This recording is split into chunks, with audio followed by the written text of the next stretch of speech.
আসসালামু আলাইকুম। আবু তহা আদনানকে নিয়ে যখন প্রশ্ন করা হলো আব্দুল্লাহ বিন আব্দুর রাজ্জাক সাহেবকে, তখন কি উত্তর দিলেন এটা শুনলে আপনি মুগ্ধ হয়ে যাবেন। এটা শুনলে আপনার যে সংকীর্ণতা সেটা দূর হয়ে যাবে। এটা শুনলে আপনার একজন আলেমের যে কি চরিত্র হওয়া উচিত বা দরকার সেটা আপনি বুঝতে পেরে যাবেন। বিষয়টা কি, যখন তহা আদনানকে নিয়ে আমি অনেকগুলো ভিডিও বানিয়েছি, আপাতত এখন ওই বিষয়টা থাক।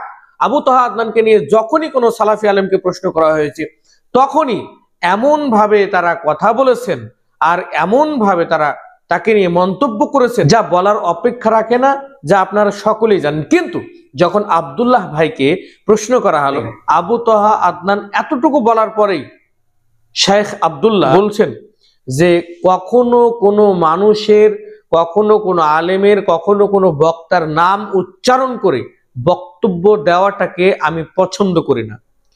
কেন, এর কারণটাও উনি জানিয়েছেন। কারণটা কি, এতে আত্মমর্যাদা কমে যায়, আত্মসম্মান কমে যায়, মানে মানুষের যেই ভ্যালু সেইটা হ্রাস পায়, সেইটা কমে যায়, সেইটা লোপ পায় আস্তে আস্তে। তার মানে যেটা আমি বোঝাতে চাচ্ছি সেইটা হলো, কিছুদিন আগে আমি শেখ আব্দুল্লাহ ভাইকে নিয়ে একটা ভিডিও বানিয়েছিলাম, অনেক মানুষ রেসপন্স করেছে। এইটা আমি সেকেন্ড তিনাকে নিয়ে ভিডিও বানাচ্ছি। তার উদ্দেশ্য হলো যে আমি কেন তাকে ভালোবাসি।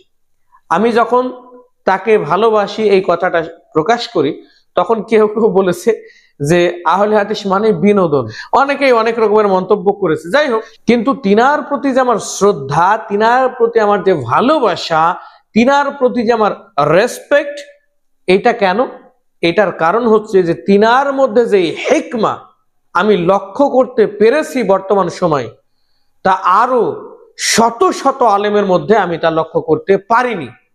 হতে পারে আপনাদের মত অনুযায়ী এটা আমার ব্যর্থতা, কিন্তু আমার মত অনুযায়ী আমার মনে হয় যে এটা আমার ব্যর্থতা নয়, মূলত এটাই বাস্তব। হিকমা একটা আলাদা জিনিস। শেখ আব্দুল্লাহ ভাই বললেন যে আপনাকে কে কি বলল, কে আলোচনা করলো, কে আপনাকে নিয়ে বাজে মন্তব্য করলো, কে কটূক্তি করলো, এগুলো দেখার সময় নাই। এইগুলো দেখলে আপনার যেই দাওয়াতি কাজ সেইটা ফলপ্রসূ হবে না, বা সেইটার ফল বা রেজাল্ট আপনি সেইভাবে পাবেন না।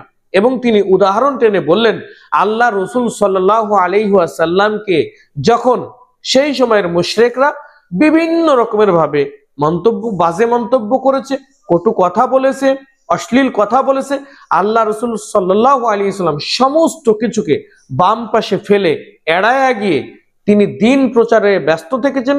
এবং ফল কি, রেজাল্ট কি, এক পর্যায়ে পুরো আরব ভূখণ্ড আল্লাহ রসুল সাল্লাল্লাহু আলাইহি ওয়াসাল্লামের আয়ত্তে চলে আসে। তার মানে এখন যদি সার্বিকভাবে আলোচনা করা যায়, সার্বিকভাবে যদি এখন বলা যায়, তাহলে আব্দুল্লাহ বিন আব্দুর রাজ্জাক ইনার যে দাওয়াতি কর্ম বা ইনার যে দাওয়াতি কাজের পদ্ধতি, যে ধরন, সেটা হচ্ছে অত্যন্ত উন্নত মানের, এবং যার দ্বারা সমাজের